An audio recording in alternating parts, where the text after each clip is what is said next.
بسم اللہ الرحمن الرحیم۔ مخلص رشتوں کو مجبوری میں ضائع نہ ہونے دو، کیونکہ مجبوری ختم ہو جائے گی لیکن مخلص رشتے دوبارہ نہیں ملتے۔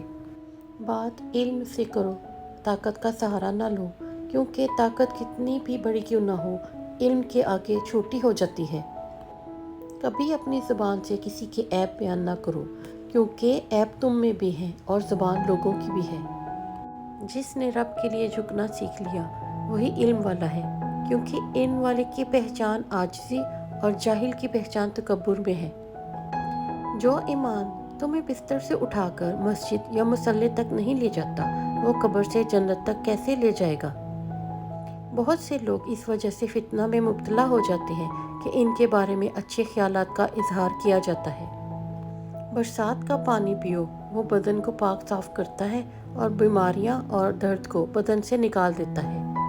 دولت ملنے پر لوگ بدلتے نہیں بلکہ بے نقاب ہوتے ہیں۔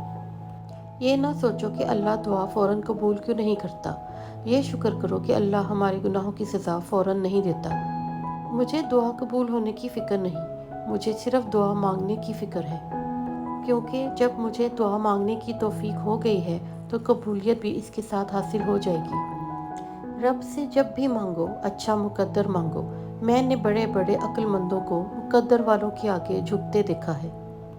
اچھے لوگوں کی نشانی یہ بھی ہے کہ ان کو یاد رکھنا نہیں پڑتا، وہ یاد رہ جاتے ہیں۔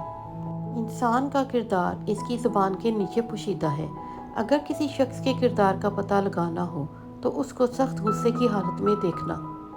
تمہاری عورتوں میں سب سے بہترین وہ ہے جو اپنے کردار میں پاک دامن اور شوہر کو حد درجہ پسند کرنے والی ہو۔ انسان اپنی توہین معاف تو کر سکتا ہے پر بھول نہیں سکتا۔ انسان کا فضول شوق میں وقت کھو دینا اس بات کی دلیل ہے کہ اللہ اس سے ناراض ہے۔ اگر تم پہاڑ سے گرے تو یہ تیرے لیے اتنا نقصان دہ نہیں جتنا کسی کی نظروں سے گر جانا ہے۔ غریب کی مدد کرو، اس کا دل نہ دکھاؤ اور اس کا احساس کرو، کیونکہ غریب ہونے میں زیادہ وقت نہیں لگتا۔ کسی کی مدد کرتے وقت اس کے چہرے کی جانب مت دیکھنا، ہو سکتا ہے اس کی شرمندہ آنکھیں تمہارے دل میں غرور کا بیج بو دیں۔ جس کا رابطہ اللہ سے ہو وہ ناکام نہیں ہوتا، ناکام وہ ہوتا ہے جس کی امیدیں دنیا سے وابستہ ہوں۔ جب تمہاری جان کو خطرہ ہو تو صدقہ دے کر جان بچاؤ، اور جب تمہارے دین کو خطرہ ہو تو جان دے کر دین بچاؤ۔ جب تم دنیا کی مفلسی سے تنگ آ جاؤ اور جس کا کوئی راستہ نظر نہ آئے تو صدقہ دیا کرو اور اللہ سے تجارت کرو۔ اپنے دن کا آغاز صدقہ دینے سے شروع کرو، اس دن تمہاری کوئی دعا رد نہیں کی جائے گی اور اچھی بات بتانا بھی صدقہ ہے۔ زندگی کو ضروریات کی طرف لے جاؤ، خواہشات کی طرف نہیں۔ ضروریات تو فقیروں کی بھی پوری ہو جاتی ہیں اور خواہشات بادشاہوں کی بھی ادھوری رہ جاتی ہیں۔ زندگی استاد سے زیادہ سخت ہوتی ہے۔ استاد سبق دے کر امتحان لیتا ہے اور زندگی امتحان لے کر سبق دیتی ہے۔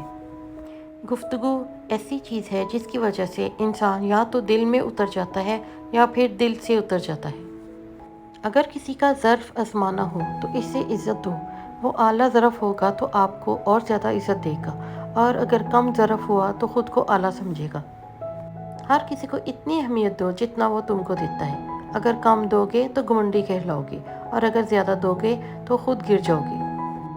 مصیبت میں تو کبھی یہ نہ سوچو کہ کون سا دوست کام آئے گا، بلکہ یہ سوچو اب کون سا دوست چھوڑ کے جائے گا۔